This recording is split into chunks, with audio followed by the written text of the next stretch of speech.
Boa noite, senhores jornalistas, senhoras e senhores jornalistas. O Conselho de Ministros reuniu ao final desta tarde, 23 de dezembro, em momento distinto do habitual, pela circunstância de hoje ter decorrido, como sabem, a sessão da Assembleia da República que procedeu à aprovação do Orçamento Retificativo.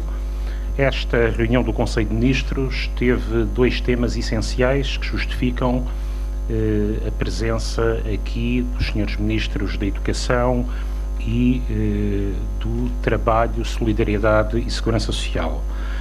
Em primeiro lugar, destacaria a aprovação da atualização da retribuição mínima mensal garantida para os 530 euros.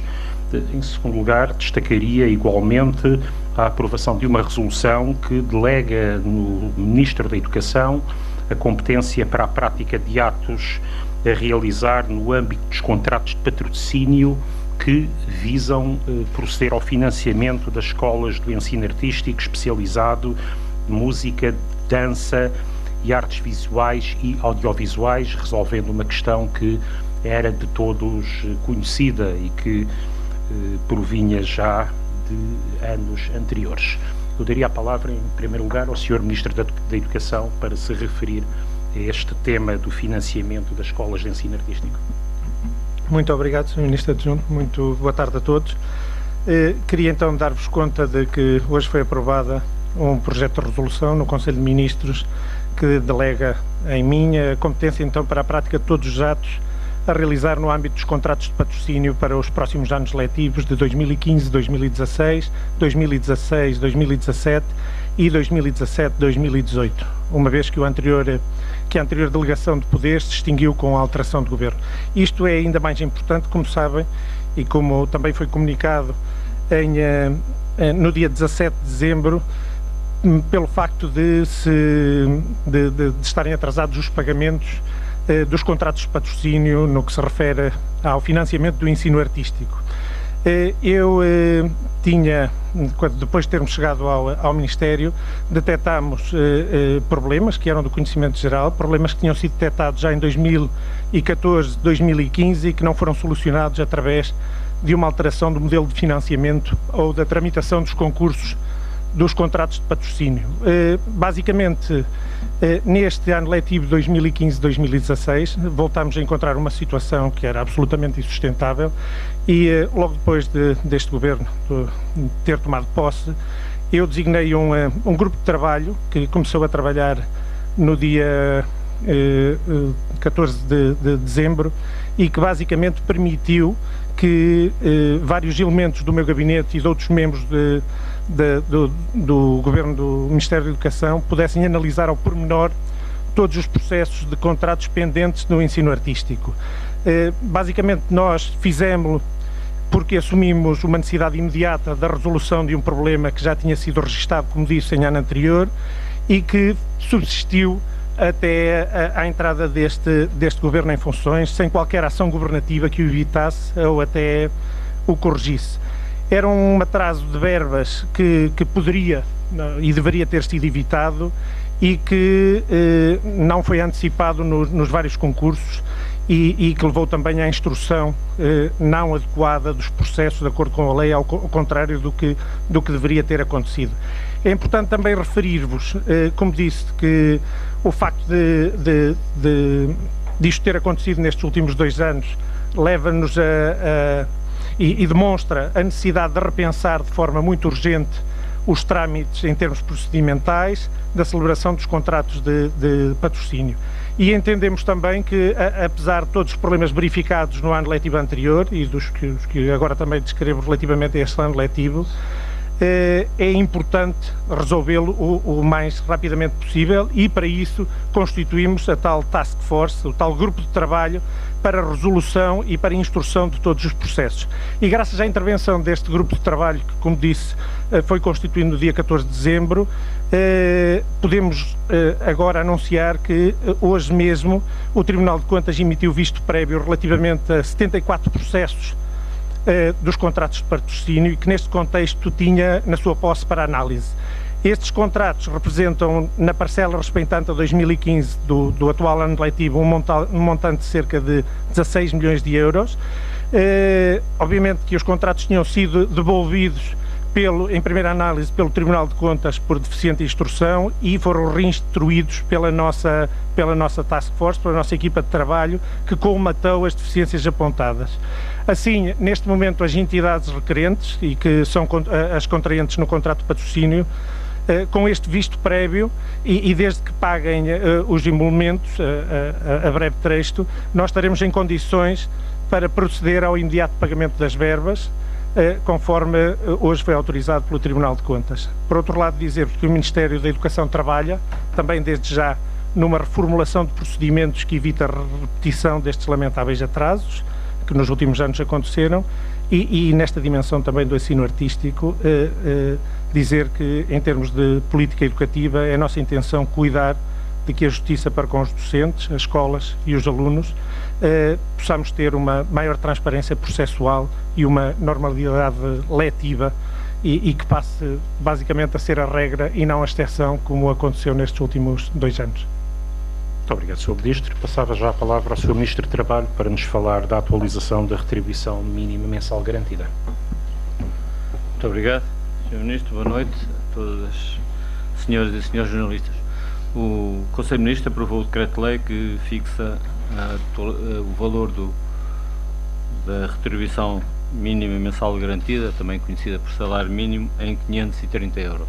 Como sabem, este era um objetivo inscrito na política económica e social do Governo e foi concretizado no dia de hoje, de forma que possa ter plena aplicação no início do ano 2016. As razões que levaram a esta atualização são conhecidas. Razões, naturalmente, de equilíbrio social.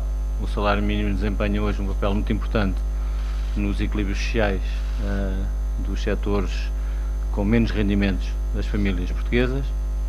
Também um objetivo de recuperação do salário mínimo para valores que, em termos reais, já tinham atingido no passado não muito distante, mas talvez até principalmente este aumento insere-se numa orientação de política económica que valoriza o papel do rendimento nas famílias, na estabilidade e na recuperação da economia portuguesa. Portanto, este é, grosso modo, o racional económico, político e social que levou à adoção deste diploma e deste valor. Com esta alteração, não é absolutamente certo fazer uma previsão do número de trabalhadores envolvidos, já que isso depende do ritmo de atualização salarial que exista na negociação de empresa ou setor, mas a nossa estimativa aponta para que um mínimo de 650 mil trabalhadores possam vir a ser atingidos, possam não, irão ser beneficiados por este aumento do salário mínimo. Como é conhecido e sabido, para esta decisão, que é uma decisão que compete ser tomada ao Governo, foram ouvidos os parceiros sociais e foram ouvidos em sede de concertação social. Ao longo de 3 reuniões foram discutidos com os parceiros sociais todos os aspectos que envolvem a fixação deste valor do salário mínimo nacional.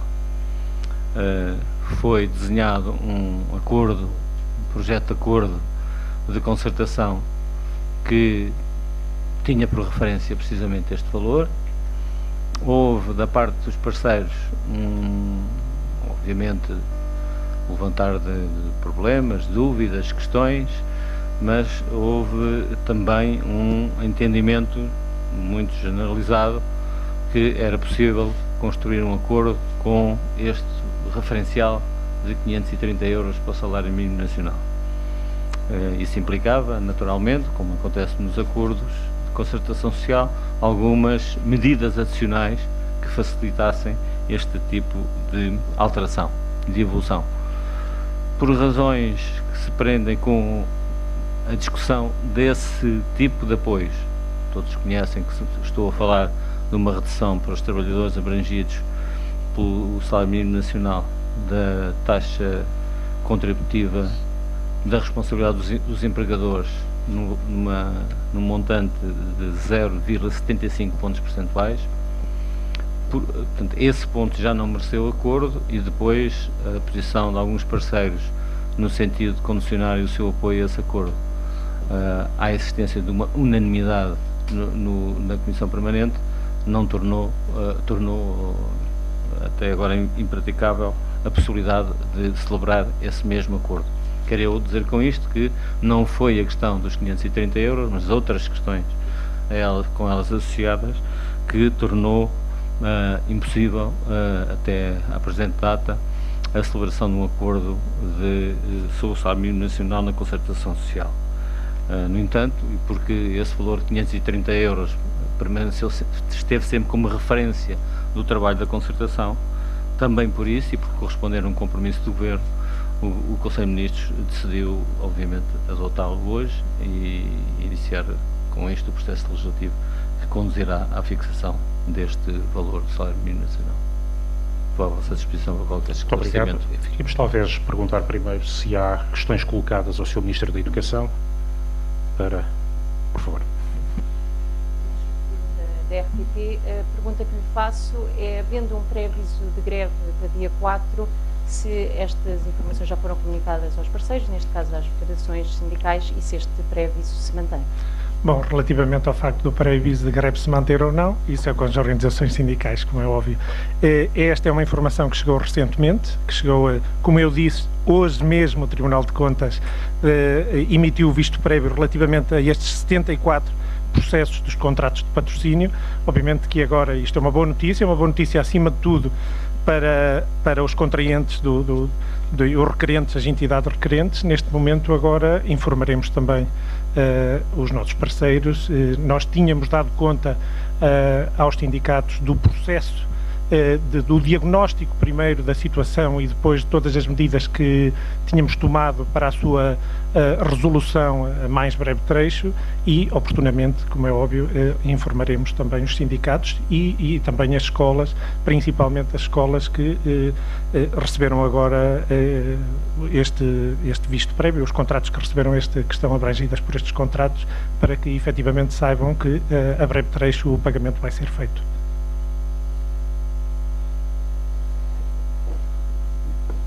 João Pedro Vitória, da Rádio Renascença. Ainda, para o Sr. Ministro, só para precisar o valor, que eu não estou certo de ter entendido bem, estes 74 contratos de que falou referem-se a 16 milhões de euros. Sim. Para o ano civil de 2015.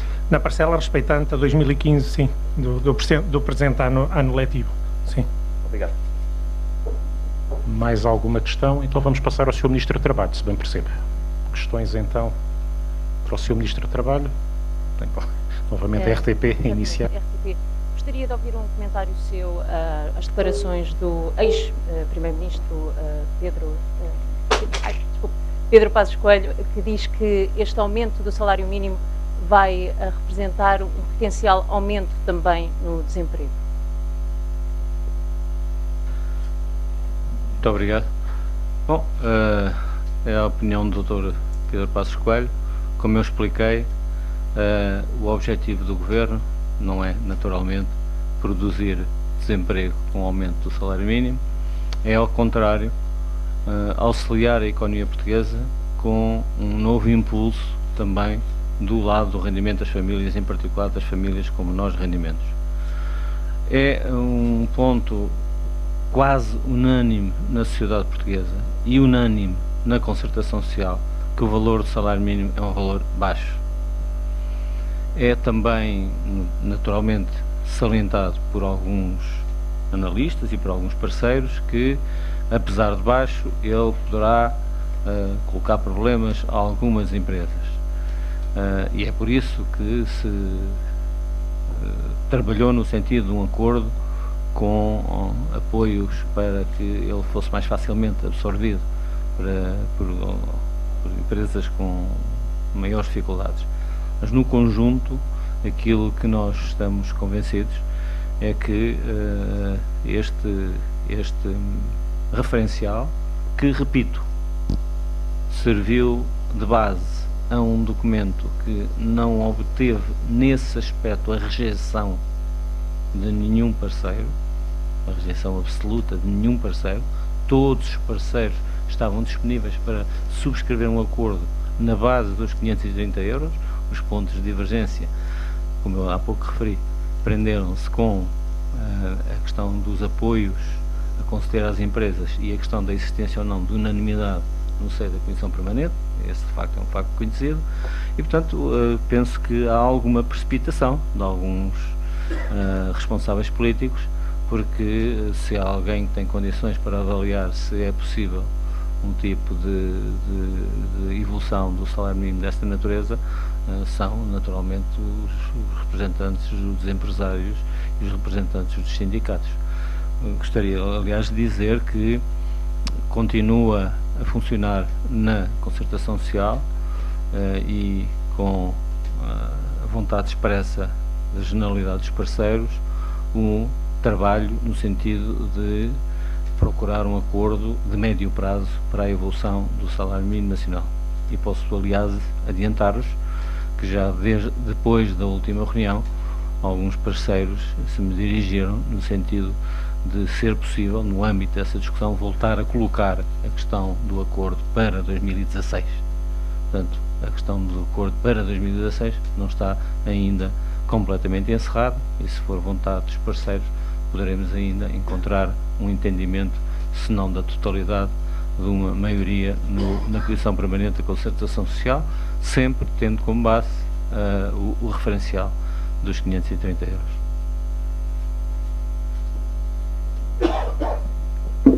Cristina Rita, CMTV, para o Sr. Ministro, não sei se nos pode dizer de que lado dos parceiros de concertação social é que estão disponíveis para retomar o acordo, se das centrais sindicais, se da área empresarial e dos patrões, e queria também perceber se, não sei se também, se esta pergunta pode ser dirigida a si ou só ao Sr. Ministro Adjunto, tendo em conta os resultados da Direção-Geral do Orçamento hoje publicados, a sobretaxa do crédito fiscal de sobretaxas será nulo. Se isto vos oferece algum comentário, se alguma análise. Sobre a questão que colocou relativamente ao debate na concertação social, posso dizer que são parceiros dos dois lados. Não pode haver, pelas regras da concertação, não há nenhuma maioria que possa celebrar um acordo ou um entendimento se não existirem representantes dos dois lados, para além do Governo, dos dois lados da concertação social, ou seja, do lado empregador e do lado dos trabalhadores. Portanto, são dos dois lados foi manifesta a disponibilidade para retomar esta discussão. Luís Ferreira Lopes da SIC, gostava só de perguntar o seguinte: ao anunciar este aumento, aliás, já tinha sido anunciado na segunda-feira, nada está previsto para 2016 ou próximos anos relativamente à questão da TSU. Era a expectativa, naturalmente, das várias associações empresariais ou federações patronais. A CGTP defende que isso não pode acontecer, porque põe em causa o financiamento e a sustentabilidade da segurança social. O Governo decide avançar com o aumento em 25 euros do salário mínimo, mas não contempla nada relativamente à questão da TSU? Ou não prevê contemplar? Não, são coisas distintas. Uma coisa é aquilo que é a decisão da responsabilidade do Governo ouvir os parceiros sociais, que é a fixação do salário mínimo, do valor do salário mínimo. Outra questão distinta é a possibilidade de existir um acordo em matérias que estão relacionadas com o salário mínimo e que envolvem, por exemplo, a questão da redução dirigida apenas a estes trabalhadores da taxa social única. Aquilo que existe um entendimento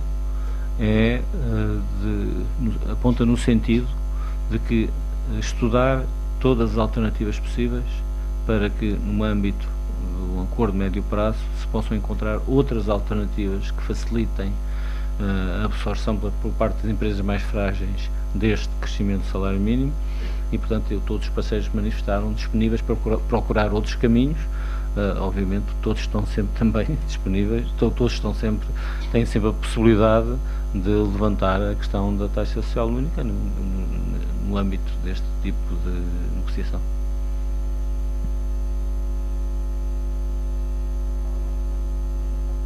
Questão, mas tínhamos o que já teria colocado uma... Boa noite, Marina de Castro, da Antena 1.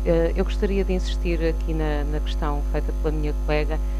De acordo com os dados da execução orçamental conhecidos hoje, em relação a novembro, é de assumir que os portugueses não terão qualquer devolução da sobretaxa paga em 2015, uma vez que falta conhecer os dados de apenas um mês, do mês de dezembro. Obrigado. Muito obrigado. Não respondi a essa questão de imediato porque admiti que existissem mais questões colocadas ao Sr. Ministro do Trabalho sobre a questão da remuneração, da retribuição mínima mensal garantida. Essa matéria decorrente da divulgação hoje dos dados relativos à execução orçamental de novembro, naturalmente não foi objeto de análise em Conselho de Ministros, mas julgo que aqui é evidente que os portugueses têm uma consciência já devidamente formada sobre aquilo que decorreu relativamente à evolução das receitas fiscais que determinariam essa potencial devolução da sobretaxa.